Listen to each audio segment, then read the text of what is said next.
ایک طرف تو یہ کہتے ہیں جناب ٹرمپ آئے گا عمران کو چھڑائے گا، دوسری طرف یہ کہتے ہیں کہ جی ہم خود عمران کو چھڑانے کے لیے جا رہے ہیں۔ ان کا قبلہ کعبہ کس طرف ہے؟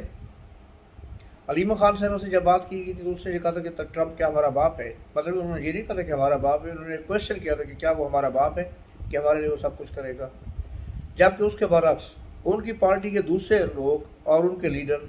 سارے کے سارے لیڈر اور جو انتہائی وہ کیا کہتے ہیں ڈیڈیکیٹڈ قسم کے کارکن ہیں ان کی زبان پر ایک ہی لفظ تھا کہ ٹرمپ آیا اور عمران آیا، ٹرمپ آئے گا تو عمران کو چھڑائے گا۔ یہ نعرہ زد زبان عام ہے، ہر ایک کی زبان پر یہ نعرہ تھا پی ٹی اے کے بندوں کی۔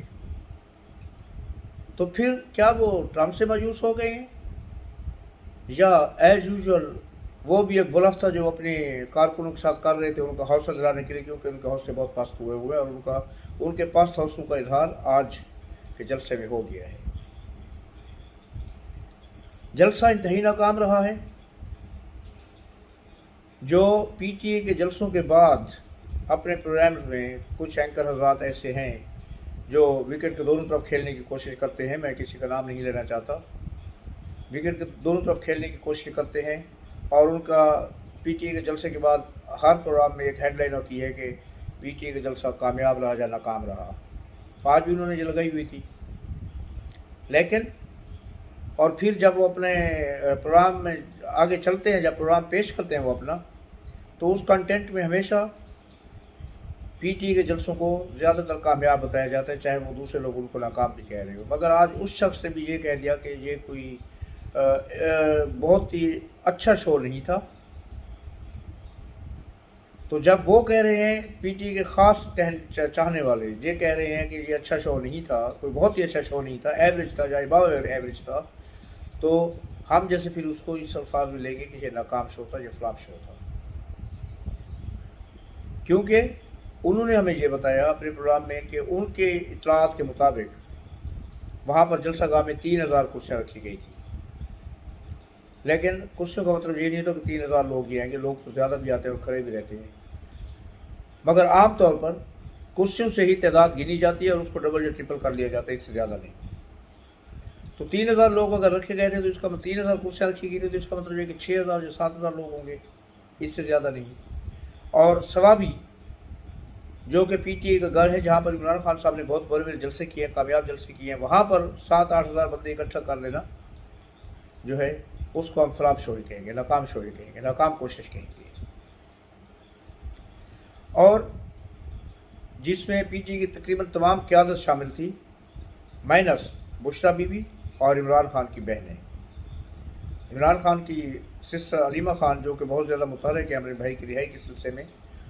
وہ وہاں پر نہیں تھی اور بشریٰ بی بی بھی نہیں تھی۔ حالانکہ ہمارا خیال یہ تھا کہ بشریٰ بی بی آئیں گی، بے شک وہ تقریر نہ کریں لیکن کم از کم اپنی موجودگی کا احساس دلائیں گے، جلسہ گاہ میں موجود رہیں گی، جلسے میں اسٹیج پر بیٹھی رہیں گی علامت کے طور پر۔ اور علیمہ خان تو آئیں گی کیونکہ وہ بہت ہی زیادہ ایکٹیو ہیں اور بھائی کی اس کے تحریک چلانے میں بہت زیادہ انٹرسٹڈ ہیں، لیکن وہ بھی نہیں آئیں۔ مجموعی طور پر جو تقریریں ہوئی ہیں بہت چھوٹی چھوٹی تقاریر تھی، ایون گندہ پور نے بھی میرے خیال میں تقریباً 12 یا 13 منٹ کی تقریر کی، اس سے بڑی تقریر نہیں کی، حالانکہ وہ بڑی بڑی تقریریں کرنے کے عادی ہیں۔ تو لیکن جو میں نے اپنے تھمب نیل پر لکھا ہے کہ پہنچی وہیں پہ خاک جہاں کا خمیر تھا، یا پھر یہ کہ پہلو میں بہت شور سنتے تھے، پہلو میں دل کا جو چیرا تو قطرہ خون نکلا۔ جلسے کا نتیجہ وہی نکلا کہ جب چیرا تو قطرہ خون نکلا، کیونکہ جتنے دعوے کیے گئے تھے کہ عمران خان کی رہائی کے لیے پروگرام دیا جائے گا اور اس کے بہت اہم اعلانات کیے جائیں گے، لوگوں کو اٹریکٹ کرنے کے لیے اس طرح کے اعلانات کیے گئے تھے، نہ تو لوگ ان اعلانات سے متاثر ہوئے، نہ لوگ جلسے میں آئے، اور نہ ہی اس قسم کا کوئی اعلان کیا گیا۔ تو ایک سگنیفیکنٹ میں شخص کے بارے میں بات کروں گا جس کی تقریر کچھ بہتر تھی، اور وہ تھے شیخ وقاص اکرم جھنگ سے جن کا تعلق ہے۔ لیکن اگر ان کی تقریر کا بھی اگر پوسٹ مارٹم کیا جائے، ان کی تقریر کا جائزہ لیا جائے، تو اس سے یہ لگتا ہے کہ یہ جلسہ جو تھا عمران خان کی رہائی کا پروگرام دینے سے زیادہ علی امین گنڈا پور کی جو ریپوٹیشن ٹارنش ہو چکی ہے ان کی جو ریپو پارٹی اور پارٹی کا باہر کے حلقوں میں خراب ہو چکی ہے، اصل میں یہ ان کو ایک سہارا دینے کی کوشش کی گئی تھی، ان کو ایک سہارا دینے کے لیے جلسہ کیا گیا اور کوشش کی گئی کہ ان کی جو ریپوٹیشن ہے اس کو بحال کیا جائے اور ان کو لوگوں کے لیے اور خاص طور پر پی ٹی کے کارکنوں کے لیے قابل قبول بنایا جائے، کیونکہ پی ٹی کے کارکنان میں ان کے بارے میں بہت زیادہ نیگیٹیوٹی آ گئی ہے اور وہ اس کے بارے میں بہت زیادہ نیگیٹیو منفی انداز میں سوچ رہے ہیں اور کئی جگہوں پر انہوں نے ان کے خلاف نعرے بھی لگائے ہیں۔ ہماری ایک اطلاع یہ بھی ہے کہ جلسے کے بعد علی مین صاحب نے کچھ پختونوں کو بلایا اور ان کو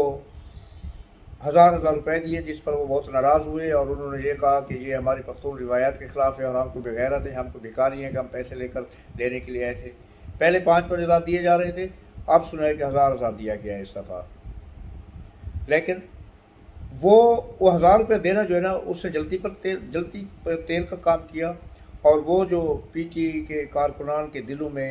علی امین گندہ پور جو اپنی قیادت کے خلاف نفرت اور بغض پل رہا تھا، وہ ابھر کے سامنے آ گیا اور انہوں نے ان کے خلاف نعرے بھی لگائے ہیں، اور یہ نعرے لگانا پہلی دفعہ نہیں ہو رہا، یہ اس سے پہلے بھی علی امین گندہ پور کے خلاف کئی دفعہ نعرے لگ چکے ہیں۔ تو اصل میں یہ جلسہ جس کے بارے میں یہ کہا گیا، بہت ہی چالاکی کے ساتھ کور اپ کرنے کی کوشش کی کہ پہلے یہ کہا گیا تھا جناب یہ ایک جنرل جرگہ ہوگا۔ جرگہ آپ کو پتہ ہے کہ کیا ہوتا ہے کہ جس میں یہ کے پی کی روایات ہے، پٹھان بھائیوں کی روایات ہے کہ جب کوئی مسئلہ ہوتا ہے کسی اہم معاملے پر ڈسکس کرنا ہوتا ہے تو وہاں پر جرگہ بلایا جاتا ہے، جس میں تقریباً ہر قبائل کے سرداران جن کو ملک کہا جاتا ہے وہ اس جرگے میں شامل ہوتے ہیں، ان کے اوپر بیٹھ کر موضوع پر بات چیت کی جاتی ہے اور کسی فیصلے پر پہنچنے کی کوشش کی جاتی ہے، اس کو نتیجہ نکالا جاتا ہے۔ لیکن یہ جرگے کا نام اس سے دیا گیا، ان کو پتہ تھا کہ اگر جلسہ فلاپ ہو گیا تو ہم کہیں گے ہم نے تو جرگہ کیا تھا، جلسہ تو تھا نہیں، لیکن دیکھنے والوں نے اندازہ لگا لیا کہ جناب یہ جرگہ نہیں، یہ تو جلسہ تھا، کیونکہ اس میں صرف جرگہ ہوتا تو کوئی اور لوگ بھی تو ہوتے نا، جہاں پر صرف پی ٹی کے لوگ تھے اور انہوں نے تقاریر کیا اور جناب تقاریر کر کے 2-2.5 گھنٹے کے بعد جلسے کو وائنڈ اپ کر کے واپس آ گئے۔ اور خواتین کی تعداد بہت کم تھی، خیر اس میں ہم گلا نہیں کر سکتے کیونکہ پختون روایات میں وہاں پر عورتیں بہت زیادہ باہر نہیں نکلتی، لیکن پہلے کے جلسوں میں تو ہم نے دیکھے کہ خواتین نے بڑے جوش و خروش سے اس میں حصہ لیا، اور جو اہم بات ہے وہ یہ تھی کہ پنجاب سے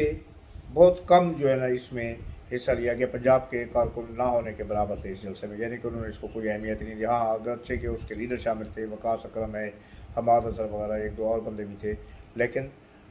کارکنان کی حد تک جو ہے نا اس میں کسی قسم کی کوئی شرکت نظر نہیں آئی۔ اب بات آئی ہے پھر دوبارہ واپس آ جاتی ہے کہ وہ جھنڈا امریکہ کا کیوں لہرایا گیا، کیونکہ عمران خان صاحب نے تو ایک بیانیہ بنایا تھا جب ان کی حکومت کو آئینی طریقے سے پاکستان کے آئین اور قانون کے عین مطابق پاکستان کے پہلے وزیر اعظم جن کو آئین اور قانون کے تحت نو کانفیڈنس ووٹ کے ساتھ جو ہے نا وہ وزارت عظمیٰ سے چلتا کیا گیا تھا، ان کو وہاں سے نکالا گیا تھا، انہوں نے یہ ایک بیانیہ بنایا تھا کہ ان کو امریکہ کی حکومت جو ہے نا اس نے یہ سارا مینیج کیا اور ان کے رجیم چینج کی گئی ہے اور امریکہ کی حکومت اس میں برابر کی شریک ہے، اور انہوں نے جو ہے نا حکومت پاکستان کو مجبور کیا اور انہوں نے پورا ساتھ دیا ہے اور مجھے نکالا گیا ہے۔ لیکن اب وہی لوگ جو کہتے ہیں کہ عمران صاحب کہتے ہیں نا، بہت کہتے تھے، اب تو خیر جیل میں کہتے ہوں گے، شیشے کے سامنے کھڑے ہو کے شاید پریکٹس کرتے ہوں تو کہ کی ہم کوئی غلام ہیں، تو بھائی ہمیں ان سے آزادی چاہیے، ہم آزادی کی خاطر نکلے ہیں، یہ کہا کرتے تھے۔ لیکن اب اس آزادی کا انہوں نے ملیا میٹ کر دیا اور اس آزادی کے لفظ کو اس کی پارٹی نے اپنے جوتوں کے نیچے روند کر رکھ دیا اور آج وہاں پر امریکہ کا جھنڈا لہرایا ہوا تھا۔ تو پھر کون سی بات آپ کی مانی جائے، یہ کہ امریکہ کی حکومت نے آپ کو تخت سے اتارا تھا، یا یہ کہ اب آج آپ ان کی غلامی کرنے کے لیے تیار ہیں، ان کے بوٹ چاٹنے کے لیے تیار ہیں اور آپ ان سے مدد طلب کر رہے ہیں کہ جی ہمیں جیل سے نکالا جائے اور ہماری حکومت بحال کرائی جائے۔ پی ٹی اے کے لیڈروں کو میں یہ بتانا چاہ رہا ہوں کہ بھائی اب آپ لوگوں کے یہ حربے کام نہیں آئیں گے۔ پختون عوام بہت غیرت مند قوم ہے، پختون لوگ بہت غیرت مند لوگ ہیں، وہ ساتھ ضرور دیتے ہیں کسی کا، لیکن جہاں پر دیکھتے ہیں کہ یہ بندہ غلط سمت میں جا رہا ہے تو وہ اس سے کنی کترا لیتے ہیں، پہلو تہی کر لیتے ہیں اور اپنے راستے بدل لیتے ہیں، اور مجھے آج اندازہ ہوا ہے کہ اب پختون بھی اپنے راستے عمران خان کی پارٹی سے، تحریک انصاف سے بدل رہے ہیں۔